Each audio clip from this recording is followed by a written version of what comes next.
Selamat malam pemirsa, inilah Prime Time Talk, kali ini bersama saya Doni The Kaiser. Pemirsa, gaduh di istana antara Wakil Presiden Yusuf Kala dengan Menko Maritim Rizal Ramli terkait program pemerintah pembangunan pembangkit listrik 35.000 MW kini sudah mereda. Presiden Joko Widodo turun tangan mengakhiri balas pantun kedua bawahannya itu di hadapan publik. Pemirsa, pertanyaannya sekarang adalah mengapa bisa seorang menteri mempertanyakan program pemerintah, di mana Jokowi sebagai presiden dan Yusuf Kala sebagai wakil presiden dalam mentransfer pemikiran mereka kepada para pembantu-pembantunya, dalam hal ini para menteri. Memang alangkah idealnya kalau presiden dan wakil presiden selalu seia sekata dan mampu menyelaraskan jalannya pemerintahan, dan tidak ada lagi menteri yang meragukan kebijakan pemerintah atau bosnya sendiri, yang justru itu merupakan bagian dari tugas para menteri sebagai pembantu presiden. Ya pemirsa, kita akan mendiskusikan hal ini. Telah hadir bersama kami di studio anggota Dewan Pertimbangan Presiden Sidarto Danusubroto dan juga pengamat politik yang juga Direktur Eksekutif Poltreking Hanta Yuda. Dan sebelum dialog pemirsa, kami akan mengajak Anda untuk menyimak statement atau pernyataan dari Wakil Presiden Yusuf Kala dan Menko Maritim dan Sumber Daya Rizal Ramli setelah berdamai malam tadi. Tidak ada mediasi. Saya tadi sampaikan dia bahwa menteri tidak boleh begitu di sidang kabinet. Di sidang kabinet semua orang marah, dimarahin. Bapak sampaikan secara langsung Pak kepada Pak Rizal Ramli. Kenapa tidak? Artinya tadi sudah Saya kan wakil presiden. Artinya tadi sudah disampaikan di istana. Sudah. Dalam rapat. Bagaimana tanggapannya Pak? Wah, tak usah lah, dia otomatis dong dia. Sudah selesai berarti. Sudah clear? Artinya, bukan, dia harus kembali disiplin, harus menteri itu punya etika. Ya pemirsa, itu statement dari Wakil Presiden Yusuf Kala setelah rame-rame di media. Pak Darto, apa kabar? Baik. Terima kasih bergabung bersama kami. Sehat Pak? Ya. Makin tua. Makin tua makin bijaksana. Jadi tugas Anda sekarang menasihati presiden.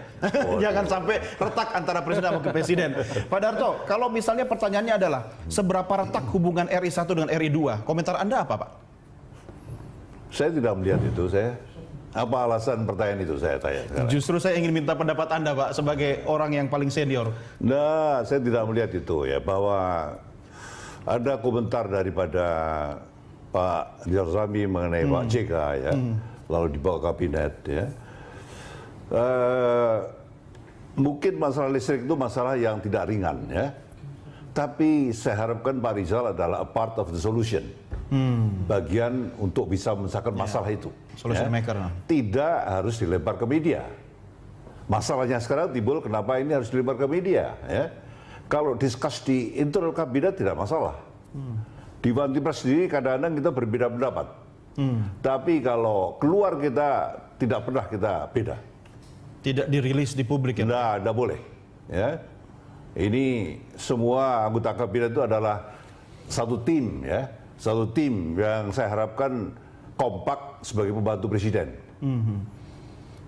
Jadi kalau ada yang beda bicara ke media itu bagaimana dengan wibawa kepala negara dan negara ini. Harus kita jaga wibawa itu. Artinya Pak Darto, kalau dalam tataran etika, bagaimana Anda melihat statement tersebut terlontar? Tidak etika, tidak etis. Tidak etis. Ya, maaf ya, saya harus bilang gitu. Tapi presiden kan bisa menegur secara langsung. Saya dengar di kabinet di sidang kabinet sudah ditegur saya dengar begitu. Ya, dan sudah clear sebenarnya urusannya, sudah selesai. Saya harap begitu. Tapi bisa nggak jadi presiden ke depan kalau misalnya sampai di level Menko dan Wapres yang sama-sama pembantu presiden bisa melakukan perdebatan terbuka seperti itu? Saya tidak harapkan itu terjadi dan tidak boleh terjadi. Ya, ini serius kalau itu ya. Perdebatan boleh di dalam kabinet tapi tidak di luar. Anda sempat menasihati presiden nggak terkait konflik ini? Ya, bukan beliau tahu ya. Tidak usah dinasihati beliau tahu. Kalau Pak Jokowi kan kalau Bapak yang ngomong ini kan pasti didengerin gitu kan. Beliau sempat nggak Pak Darto dalam kasus ini Bapak menghubungi, berkomunikasi dengan Presiden Republik Indonesia? Kita sudah belum sempat ketemu lagi terakhir ini ya, belum sempat ketemu lagi ya. Tapi mungkin nanti dalam kesempatan pertama kita akan sampaikan ya, bahwa itu tidak etis ya. Kalau ada beda pendapat itu harus di dalam kabinet, tidak boleh di luar. Ya, baik. Mas Hanta belum dapat telepon dari istana. Saya tidak tahu, mungkin ada posisi yang harus dibantu dalam hal komunikasi politik gitu kan. Komunikasi politik, komunikasi publik, ini kan dua hal yang seharusnya menyatu yang bisa dilakukan secara smooth ya oleh para pembantu presiden. Ada apa sebenarnya antara pembantu presiden dengan yang dibantunya, atau sebenarnya konfliknya ini adalah antara RI 1 dan RI 2? Ya. Jadi salah satu ya pertimbangan reshuffle kemarin kalau saya membaca adalah koordinasi dan komunikasi politik. Karena itulah mungkin menjadi benar mengapa Pak Jokowi melakukan reshuffle itu di jajaran Menko sampai 3 itu.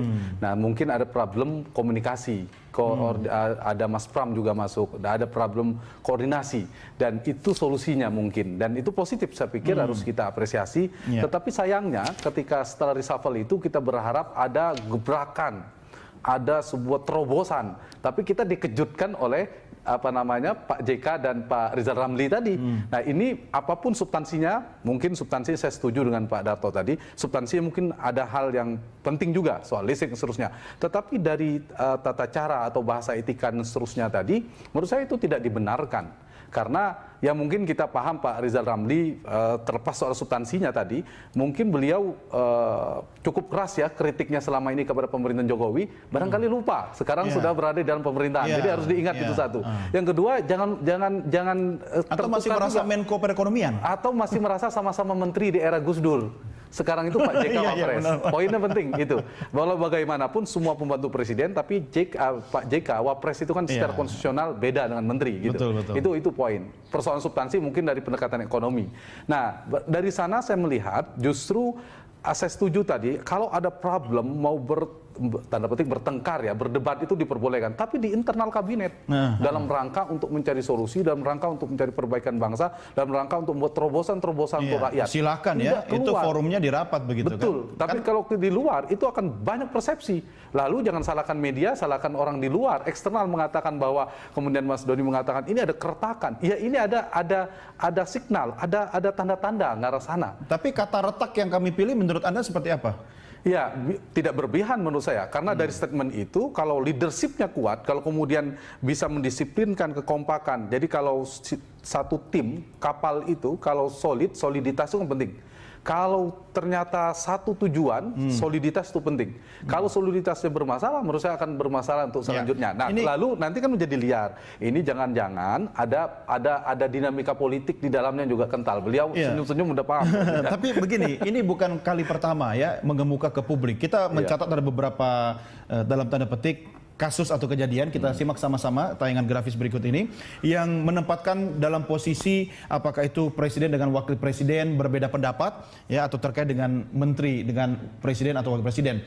Masih ingat soal pembukuan PSSI di mana Presiden Joko Widodo mendukung pembukuan PSSI, sementara wakil presiden Yusuf Kala meminta Menpora untuk mencabut pembukuan itu. Ini masih dekat dalam ingatan kita.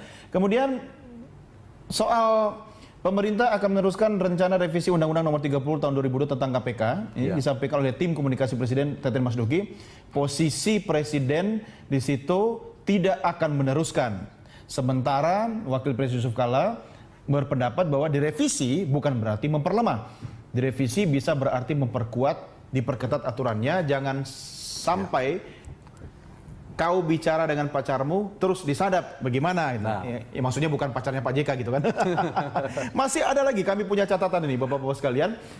Ini soal pelantikan Komjen Budi Gunawan ya, masih cukup hangat dalam ingatan kita. Presiden menyatakan akan membatalkan pencalonan BG, sementara Wakil Presiden statementnya jadi atau tidak BG dilantik bergantung pada putusan pra-peradilan. Ada lagi berikutnya, yaitu terkait dengan lelang jabatan. Ya, ini khususnya lelang menteri ya. Presiden akan menggunakan lelang jabatan, sementara Wakil Presiden menyatakan menteri itu dicari, rekam jejaknya harus detail. Baik, Bapak-bapak sekalian, Kita akan break dulu. Sekaligus saya mengingatkan pemirsa untuk bisa berpartisipasi nanti dalam sesi interaktif kami. Silakan Anda menghubungi kami melalui nomor telepon atau jalur komunikasi lewat sosial media seperti tertayang di layar televisi Anda. Tentunya kami akan diskusikan setelah yang berikut ini. Tetap bersama kami.